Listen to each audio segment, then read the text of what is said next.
Hello and welcome to the Green Canary. I'm Ant Sharwood, and this week the government has made 3 appointments to an independent statutory body. My God, that sounds like boring news. That sounds like the least interesting story in the world. Government appoints people to thing. Yeah, that's what governments do. Massive story. What's going on? Well, we are going to tell you why these are long overdue and massively important appointments that constitute a real culture shift in one of the most important bodies in the country, not even lying a little bit. Also this week, guess how much the world would save by switching to green energy?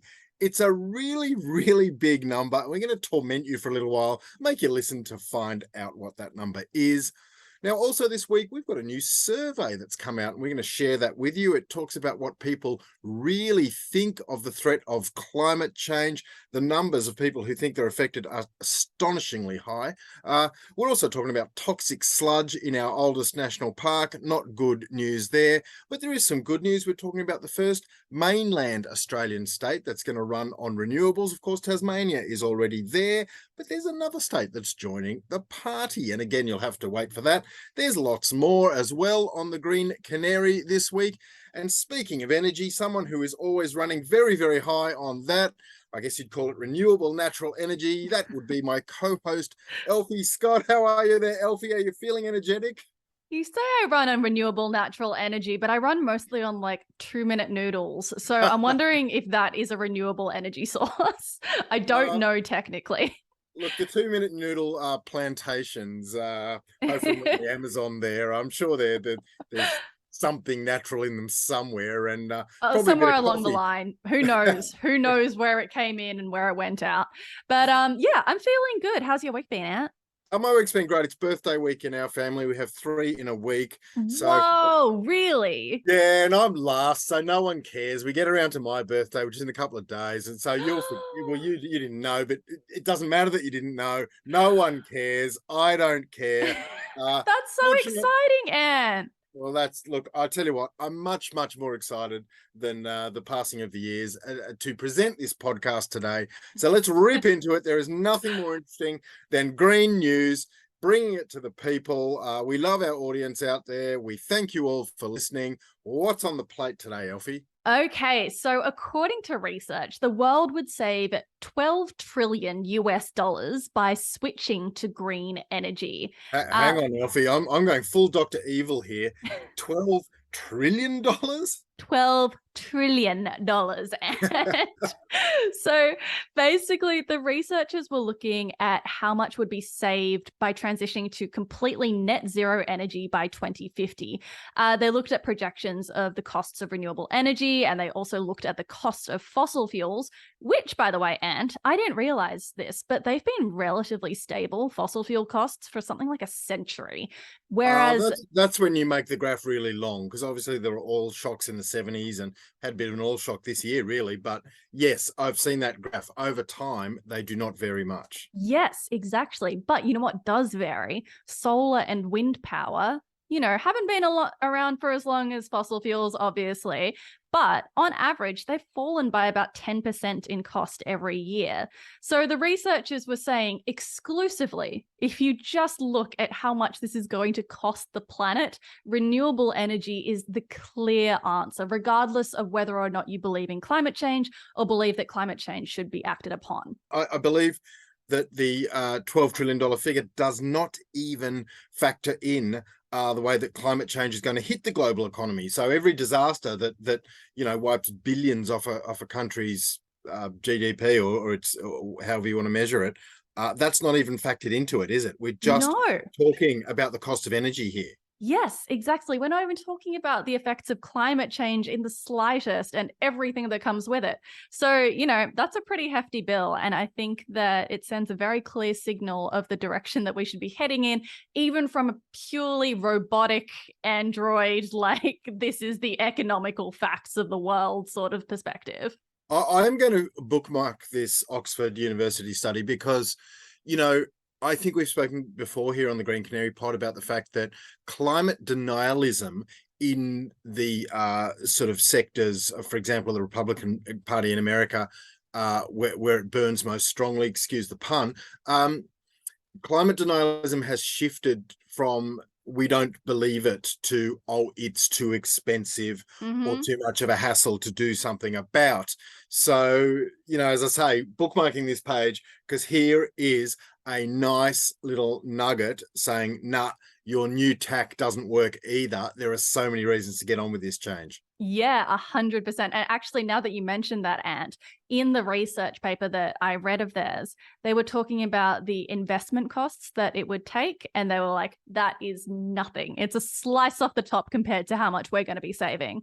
Yeah, right. Well done to Oxford University researchers. I believe Oxford University has a reasonable reputation, so I'm inclined to, to take on board anything that comes out of that particular institution. Now, let's talk about another little bit of research. Or this was a survey. I'm really fascinated by this. It's an Ipsos survey, and Ipsos is sort of doing the reporting around it, but it was actually a World Economic Forum survey, and they did a climate survey. They spoke to 23,000 people in 34 countries.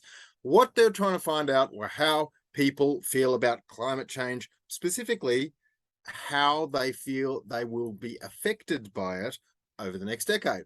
And wow, some of these numbers are pretty incredible, aren't they?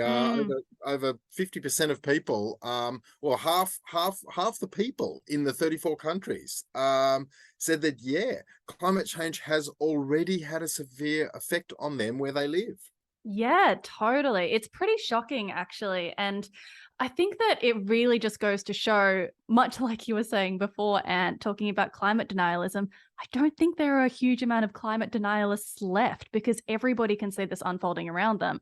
In a handful of the countries that were surveyed, more than 2/3 of people are saying that they've already been severely impacted by climate change.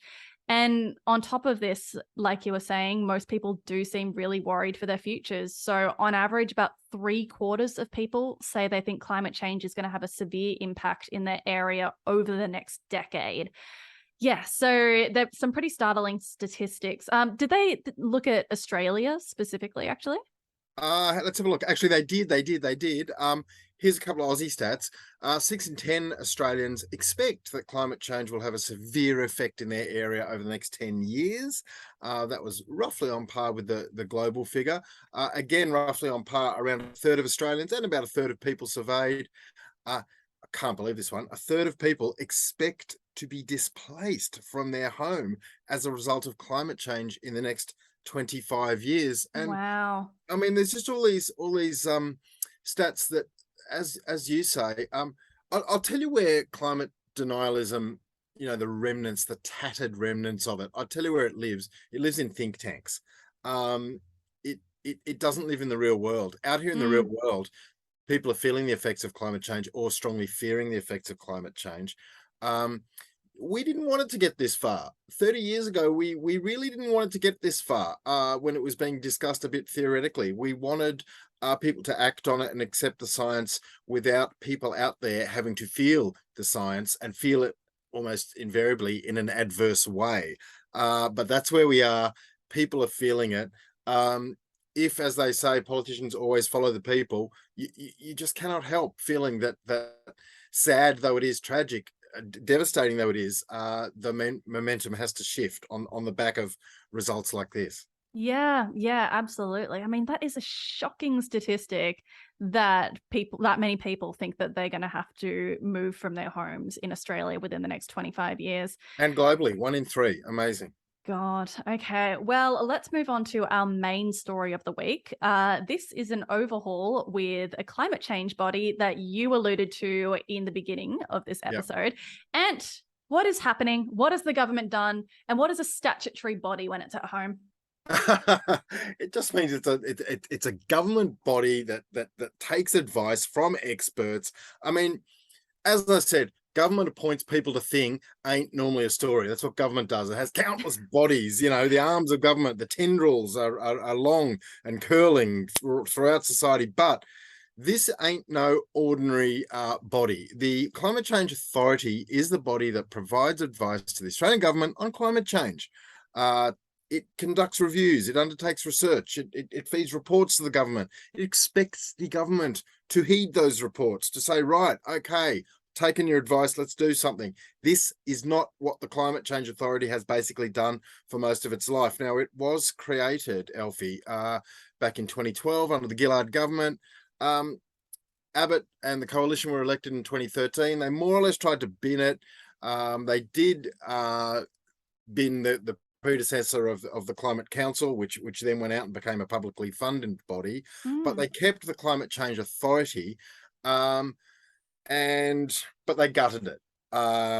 They slashed staff. They habitually ignored its advice. They filled it with people that you can only describe as shills, or people who in some cases were too scared to say what they really knew for fear of their job. I'm speaking of people within government arms like the CSIRO and to some extent the Bureau of Meteorology. I'm not for a second suggesting there are climate deniers there. I'm saying there were people who felt intimidated to report the actual news or the facts to the government then because of possible sort of blowback to them and their jobs. Sure. Anyway, Elfie, what's going on? You've got the list here. Who are some of the people they have now thrown onto the Climate Change Authority? Okay, so what they have done is they've not actually taken people out of the board. What they've done is put people on it. So it used to be, I think it's 6 members. Now it is 9. So the additional members include, thank Christ, Professor Leslie Hughes, who is a biologist and distinguished academic, Dr. Virginia Marshall, who is a legal researcher who has worked on Indigenous water rights, and Sam Mostyn, who is a businesswoman and sustainability advisor. It really does seem like the Albanese government has noticed, finally a government has noticed that perhaps this isn't the most effective and balanced body. But, you know, they've tried to put these experts in. It will be really fascinating to see what happens with the Climate Change Authority now, especially considering that the current chair is still Grant King, who is a former head of Origin Energy and the president of the Business Council of Australia. So they've got additional members there, and hopefully the balance is righted somewhat towards science and not so much towards the interests of business and the fossil fuel industry. Yeah, well, I mean, Adam Bandt said so. He said he hopes this is the beginning of the Climate Change Authority actually being about to focus on the science of cutting fossil fuels and fighting the climate crisis. And, you know, I mean, the 3 appointees that you mentioned are all women. That's a good thing for many, many reasons. But look, I want to move to our interview for the week, Alfie. Normally we bring you a fresh interview. That's what you do. Talking head about the issue of the week. Look, believe us, this is not laziness, what we're about to do, but we're about to chop up an old interview that we ran here on the Green Canary back in April. Now, there's a really good reason why we're doing this. The interview was with retired Professor David Caroli. Look, his list of achievements is as long as your arm, but he's been a contributor to numerous IPCC reports, much more. David Caroli was the lone climate scientist sitting on the Climate Change Authority for 4 years, from 2013 to 2017 in the Abbott and then the Turnbull governments. Now, we're going to run 6 minutes of this interview. It starts at the point at which I asked him, rightio, Tony Abbott takes office. He tries to dismantle as much climate infrastructure as he can, but he keeps the Climate Change Authority with you on it. How did it function? And David Caroli's response to that and follow-up questions gives you the most incredible insight into how broken this body was, Elfie. We said at the very start of the podcast, why is it interesting that the government has appointed 3 people to a thing? Who cares? Because this was a broken body that was the most important advice-giving body to government on climate information in Australia. It was rigged. It was totally stuffed in every considerable way. It's not going to be that anymore. It's going to be terrific. And let's just go back and see how bad it was. Let's roll our interview from April 22 with David Caroli. Now, one of the things they did on day 2 of office, I believe, was they abolished the Climate Change Commission, or the Climate Commission. It, you know, became, well, it had to start life again as the Climate Council. So it is now crowdfunded or publicly funded. rather than government funded. They kept the Climate Change Authority. You soldiered on there as you mentioned, the only climate scientist. But in, I think, 2014-15, and this is a really important moment, a bunch of people resigned from that. They just went, look, you're ignoring the targets. We're scientists. We've made these. We're experts in various ways. We've made these targets. You've ignored them. You keep ignoring them. We're banging our heads against the wall. There is no point. You stayed on. Why? And what happened next? Yeah, look, that's a long story, but I will try to give the very much abridged version. 2014, 2015, the Climate Change Authority issued a new report on Australian progress in terms of emission reductions and on what Australia's target should be in 2030 for essentially Australia's fair contributions to emission reductions. The recommendation was essentially much stronger emission reductions, 40 to 60% emission reductions in Australia by 2030, much greater than the federal government was recommending at the time. Federal government, basically Abbott government and then Turnbull government, basically completely ignored the recommendations from the Climate Change Authority. A number of people resigned, but I continued on because I felt it was important to provide the information to the Australian Parliament and the Australian people. Given the resignations, a whole bunch, essentially 5 new members of the Climate Change Authority were appointed. They were appointed by the new government. They stacked the group. They had the majority votes on the Climate Change Authority. And for the first time ever, a report was put out that completely ignored the previous recommendations from the Climate Change Authority, basically said, we're going to completely accept the recommended targets from the Australian government. Despite my concerns about this, despite other people's concerns, we eventually published a minority report that basically said the new membership from the Climate Change Authority has changed everything, and in practice, all their recommendations aren't worth the paper that they're printed on. So you went full Tom Cruise mode. I love that. And I refer to the 2002 film Minority Report, which starred Cruise, but was actually a film version of a novella by Philip K. Dick, who wrote the original thing that they turned into Blade Runner. So you went full Blade Runner. You went full Harrison Ford. I mean, what you actually did was you went full David Caroli, didn't you? Because your conscience told you that, look, if they're going to stack it with people who are effectively shills for their own government, I'm gonna strike back and say, no, this report is junk. You published a minority report. Let's move on. What happened next? Look, I survived my term, I won't call it sentence, but term of 5 years in the Climate Change Authority, finished in 2017. And since that time, the Climate Change Authority, this body that still exists, and I should point out, let's go back a little bit, it still exists because that Australian hero, in inverted commas, Clive Palmer, got a photo shoot joint with Al Gore and decided to stop the Australian government dissolving the Climate Change Authority. I'm not sure that that's the only one thing that I think Clive Palmer is, how would I say, can be celebrated for. But look, it's critically important to recognise the Climate Change Authority still exists, still has a legal responsibility to provide independent, in inverted commas, independent advice on targets and Australian greenhouse gas emission reductions. All their reports have only ever agreed with the federal government's targets. They're a waste of paper. Right. So you've just made it very clear, but I guess the news journalist in me, tick, tick, tick, 60 minutes. So what you're saying is they're not independent.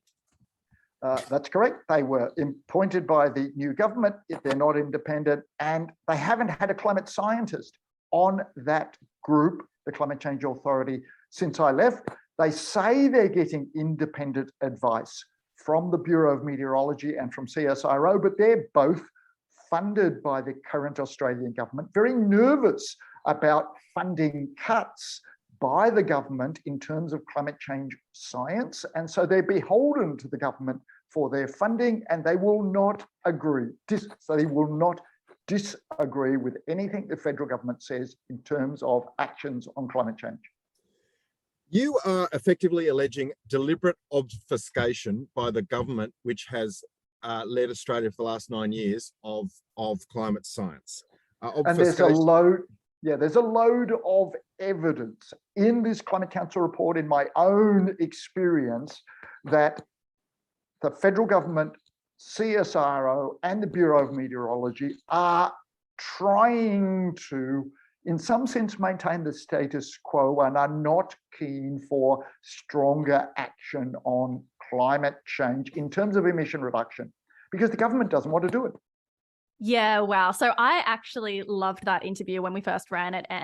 But again, it's really important to revisit because he really doesn't back away from saying what he thinks about the Climate Change Authority in any way, shape, or form. He says there was purposeful obfuscation of the facts and science within that body. And yeah, I feel like his anger, I don't want to say anger is probably a harsh word, and I don't want to put words in his mouth, but I feel like his feelings towards the body are fairly palpable in that interview. Yeah, look, I don't know David personally, but I have interviewed him twice. I don't think he'd mind you saying anger. He might even not object to you saying raging hot fury, because he was pretty annoyed with what went on there. But as he said, I'd forgotten that after he left, first of all, he was the only climate scientist there for 4 years not being listened to, and after he left, they didn't even have a climate scientist. Well, now we've got Professor Leslie Hughes, and she is just one of the most absolutely respected people in the field. So totally different culture change. This is good. Yeah, absolutely. And I will be really hoping that maybe they do what's written on the tin from now on. We'll see. All right, let's move into our mulch for the week. And you're our resident weather expert. Tell me about La Nina and what we know about it. La Nina is back. I'm so sorry, everybody. And it sucks. It sucks. And this is sort of weather news rather than, hard climate green news, but it's in the realm and it affects everybody, especially those of us who live on the east coast of Australia. Although, actually, if you look back, if you get really nerd-like, as I did this week, and go back to the dual La Ninas of 2010 and 11, they were wet almost Australia-wide. They were wet in the outback, they were wet in Western Australia, and they were, of course, wet in Queensland and New South Wales. That was when we had the Grantham floods and some of the really bad events in Queensland. Of course, as we know, in New South Wales has been the centre point of the flooding, though there's been bad flooding elsewhere, especially in Queensland in the last 2 years. So I don't know if we're looking at a third year of floods over the spring, summer, early autumn period. Perhaps it'll only be the first part of that period, because there is word that this La Nina is going to peter out a little sooner than the other two. They can never quite know, but they do look at sort of ocean circulations and various things that fuel these events, and it's on. And we do know that when those floods come, or those heavy rains, they are likely to be more severe. They are more likely to happen in the first place because of the added influence of a warmer atmosphere, which holds and transfers more moisture. Yeah, right. Well, I really hope this doesn't ruin my beach holiday plans, and I would be really pissed off, but we will find out. And like you said, fingers crossed it's going to be less severe. La Nina, we are sick of you. All right. What is a beach holiday? I just can't remember them anymore. All I remember is sitting indoors playing Monopoly and losing. I'm so bad at Monopoly. Can I just say that even before we had this La Nina period, we had the black summer. So every beach was ashy and clouded over. We haven't had a good summer for 4 years. We want summer back. I'm going to march in the streets. I'm going to block the harbour tunnel demanding summer back. Oh no, you're going to get arrested, aren't you? All right, let's talk about black sludge, shall we? Because that is the word of the day from the Royal National Park, and this story is shit. Okay, tell me what's happening over there. Look, this is personal, Elfie, because I walk the Royal National Park, most weekends. Fun fact, do you know it's Australia's oldest national park and the world's second oldest national park after Yellowstone in America? There you go. Now hit me with the facts. What's going on? News. Can't I give you the second fun fact? Or tell me the fun fact afterwards. Give me the news headline. Well, look, the news is that there's a mine owned by Peabody Energy, and it's pouring black sludge into the Royal National Park. Look, there's a lot of coal mines. Obviously, a lot of the areas down between the Royal National Park and Wollongong, if you know the geography south of Sydney, there is a lot of coal in that area. And I guess coal and nature have coexisted for over 100 years in that area. It's not ideal. It is still a fact of life, but Peabody's in trouble. They've appear to have, let some sort of mine gunk. I think gunk is the technical word. That is what they say in all of the papers written about this, actually. And there's actually some amazing footage out there that we'll share in the newsletter this week of just black sludgy water, and I swim in the creeks there, and they are pristine, or most of them are anyway. So it's really, really bad. Peabody have blamed it on the rain. Yeah, it's been so far Sydney's second wettest year on record, but I'm sorry, there have been dry spells as well. And as you pointed out, good get by you. That it hasn't been that wet in the last 2 months. It's just been sort of regular rainfall. So not quite buying that excuse. Yeah, totally. And they've already been in trouble this year for a couple of different violations. They've got a $15,000 fine earlier this year for polluting a waterway in Helensburgh. And last month, even, they had an overflow event that apparently polluted a creek. I think it's interesting, Ant, because what our podcast generally focuses on is climate change, right? We're always talking about emissions and like the wider scale global effects of fossil fuel industry. And then you get a story like this and it almost feels vintage in a way. You're like, oh, this is like an 80s issue. You know what I mean? They're just like pouring shit into the environment and it looks terrible and it's obviously damaging. You make a great point. You make a fantastic point. I remember growing up, you'd read about the air in Los Angeles. You'd read about the local area effects of dirty industries. And as you say, we always talk big picture, but yeah, they're dirty. It's, as you say, they're dirty on a local level. Not always, but often, and especially when mistakes happen.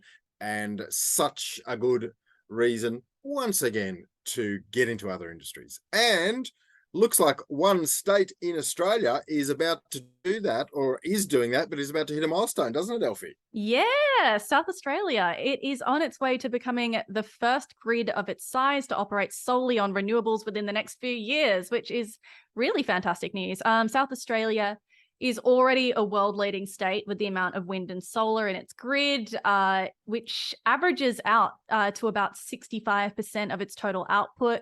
But it also regularly surpasses that and surpasses 100% of the state's energy demand.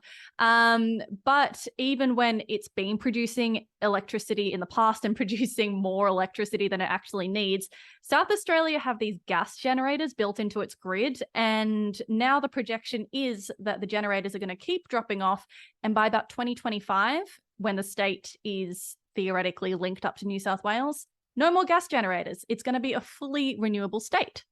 Which is absolutely amazing, and well done, South Australia. And whenever you mention energy in South Australia, your mind always drifts back to that event a few years ago when a freak windstorm actually pushed one of the massive transmission towers over, and a whole lot of people stupidly said, "Oh, this proves that renewables don't work." Yeah, nah, mostly nah, 100% nah. It was. Is that your official opinion?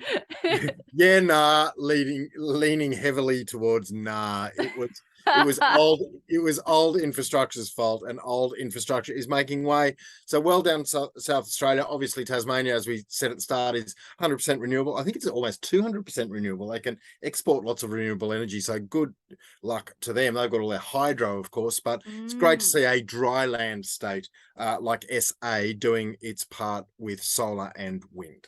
Yeah, absolutely. All right. And I think that is all we have time for today. So thank you, everybody, for joining us again for another week of our green news. As always, we would like to acknowledge the traditional custodians of the land on which we're recording, the Gadigal people of the Eora Nation.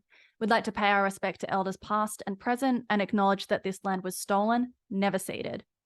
Thank you, Elfie. And I'd just like to give you my regular shout out, everybody, with a twist. First of all, just email hello@thegreencanary.co and you will get Australia's chirpiest green news straight into your inbox. Cannot wait to share the pick of the week this week. just unbelievable. Art drawn by an animal with an environmental twist. That's all I'm saying for now. So that's our newsletter. Please follow us on Twitter. We are at Green Canary Pod, and please say hello to us on Insta, where we are at Green Canary Media.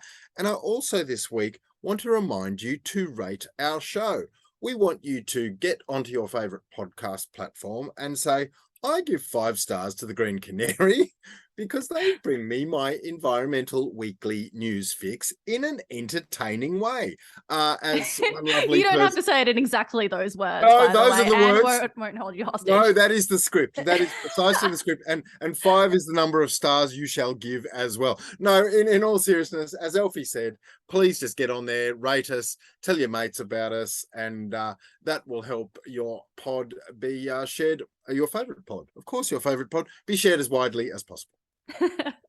All right, brilliant. Well, we will see you next week. And in the meantime, we'll see you on Instagram and Twitter. But thanks so much for joining us.